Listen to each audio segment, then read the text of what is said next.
A week later, after we had that conversation on his show, and we obviously talked about much more, and I even got him to say that if Cali brought lockdowns back and mandates and everything else, that he actually would move to Florida. That's a pretty big concession for the gold standard of liberalism in America. Here is Bill Maher on his show 1 week later, talking about the pandemic and our reaction and all the subsequent problems.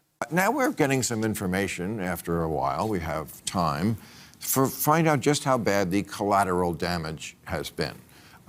Here's just a few cases. The pandemic erased 2 decades of progress in math and reading. See, right away, I got to say, this pisses me off. I see these headlines all the time. The pandemic didn't do that. The way we handled the pandemic did that.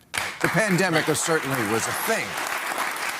But let's not just say the pandemic, because it was not written in stone that we had to handle it the way we did.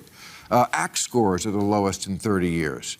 Anxiety and depression way up. The body mass index increase doubled for kids 2 to 19. Drug overdose deaths. Murders way up. Inflation at a 40-year high. Domestic violence increased. Oh, and my favorite, car crashes. They couldn't figure this out. Like way, way, way up. And finally, I love this. This is the expert said. You know what it is? People just went fucking mental. They just went nuts. They're like, I'm home. The fucking kids are here all the time. My stupid husband is here all the time. I'm just going to take it out on the highway. And they did. What you don't have is the benefit of the alternative scenarios to see how they would have come out, to be able to judge whether what did happen was a lesser evil than other options that would have unfolded. And so suppose... Actually, we do, because other countries handled it differently. Sweden didn't handle it differently. Some of the places with the lowest vaccination rates turned out to have the best results. With really low population densities. Well, yeah. Yes. I mean, yes, there are different factors. There are. Yes, but that matters. Yes, of course it matters. It's a sort of a different factor. You just said... I walk into an elevator in New York City, there's 15 people okay, right here. You just said that we can't make any judgments because we don't live in an alternative universe where America handled it differently. And I'm saying other places handled it differently. That does matter.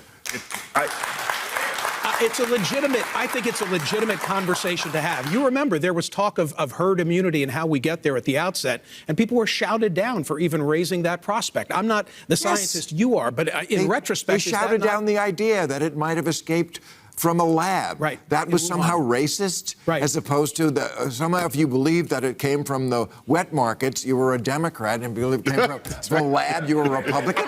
This is ridiculous. So that is good, right? It's good when people, and I know a lot of you, and when I talk about Bill Maher, I always get a lot of comments. People are like, why are you still talking about him? He's never going to get there. He voted for all Democrats last time around.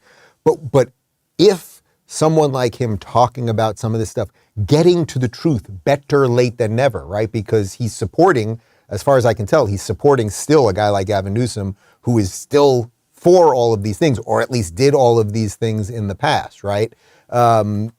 But him talking about it, waking up some people is good. If you enjoyed this video, hit like and subscribe to our channel so you'll be sure to see similar videos from BlazeTV with the added bonus of signaling YouTube that your voice and opinion still matters. And if you're looking for more great conservative content, check out one of the 2 videos suggested here. And let's go, Brandon.